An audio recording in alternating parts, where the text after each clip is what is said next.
जय जय श्री राम साथियों, कैसे हैं आप सब। यदा यदा हि धर्मस्य ग्लानिर्भवति भारतः अभ्युत्थानमधर्मस्य तदात्मानं सृजाम्यहं परित्राणाय साधूनां विनाशाय च दुष्कृतं धर्म संस्थापनार्थाय संभवामि युगे युगे। हम लोग ऐसी कल्पना क्यों करें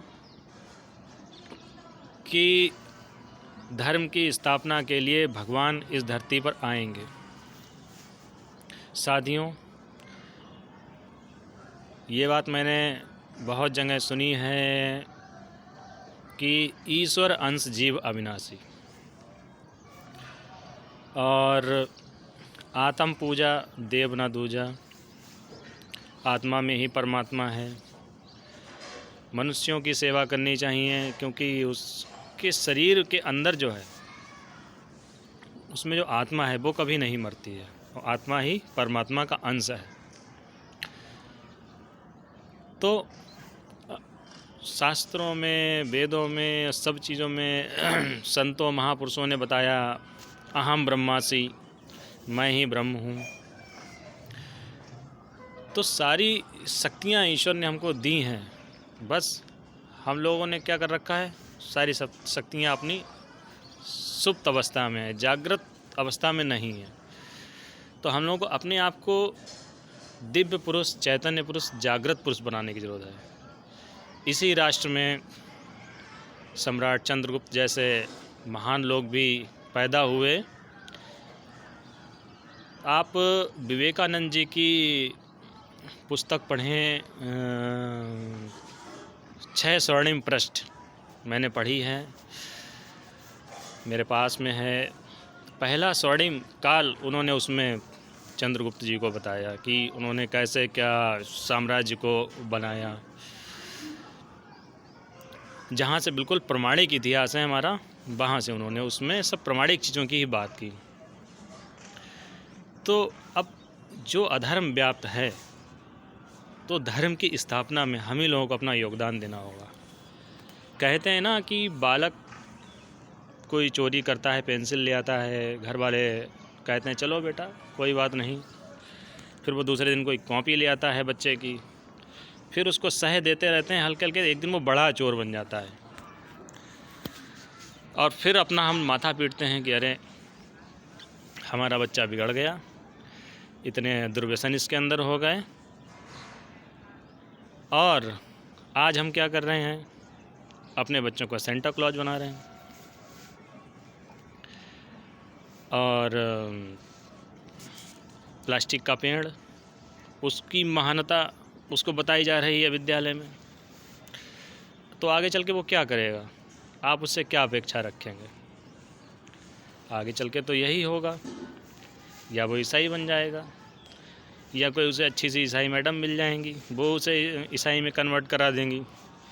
क्योंकि वो लोग तो अपने सैकड़ों सालों के मिशन को लेकर के आगे बढ़ रहे हैं, और हम अपनी सनातन परंपरा को भूलते जा रहे हैं, हम उसके महत्व को ही नहीं समझाते हैं।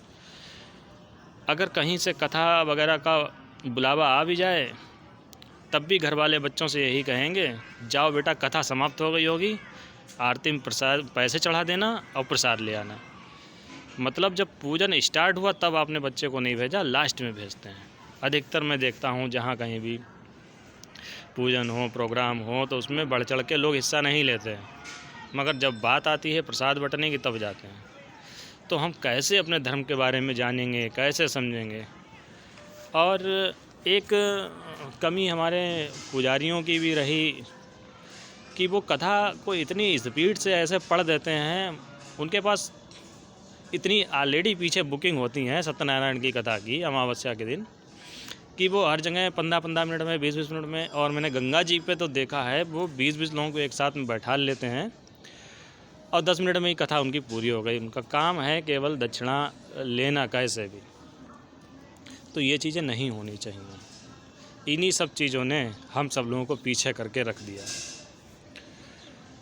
एक समाज, एक हमारा बहुत बड़ा वर्ग, हमारे दलित भाई जो आज ईसाई में कन्वर्ट हो गए, उसका कारण भी सब हम ही हिंदू लोग हैं और कोई नहीं।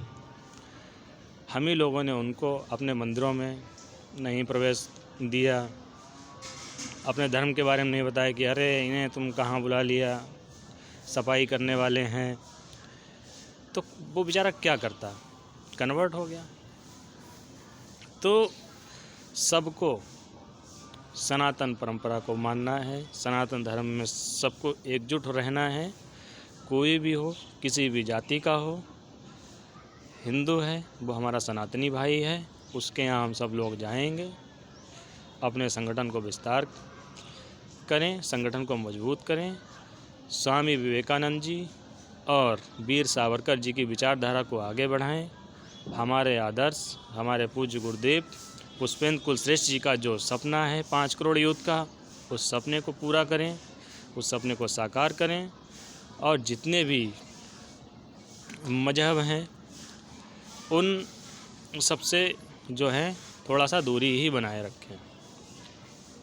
उसको पहले जानें, समझें, उसको पढ़ें और अपने धर्म के बारे में पढ़ें।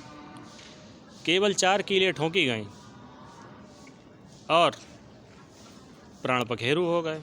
ऐसे व्यक्ति को हमने दिव्य पुरुष कह दिया। और हमने अपने बच्चों को ये कहानी कभी नहीं बताई कि भीष्म पितामह 1 महीने तक बाणों की सैया पर पड़े रहे। तो वो दिव्य पुरुष हैं या वो दिव्य पुरुष हैं, आप ही तय करें। तो बहुत सारी बातें हैं, थोड़ी थोड़ी रोज़ चर्चा करेंगे। आशा करता हूँ आपको मेरी बातें अच्छी लगी होंगी और हमारी बातों को आप समाज में आगे बढ़ाएं और आप भी बोलें। हमारे पुष्पेंद्र कुलश्रेष्ठ जी का एक ही कहना है, बोल सकते हो तो बोलो, लिख सकते हो लिखो, चिल्ला सकते हो तो चिल्लाओ, अब कुछ नहीं कर सकते तो जो चिल्ला रहा है उसके साथ ही खड़े हो जाओ। तो यही बहुत बड़ी बात है, तब भी हम समझ लेंगे कि आप हिंदुत्ववादी हैं। जय श्री राम।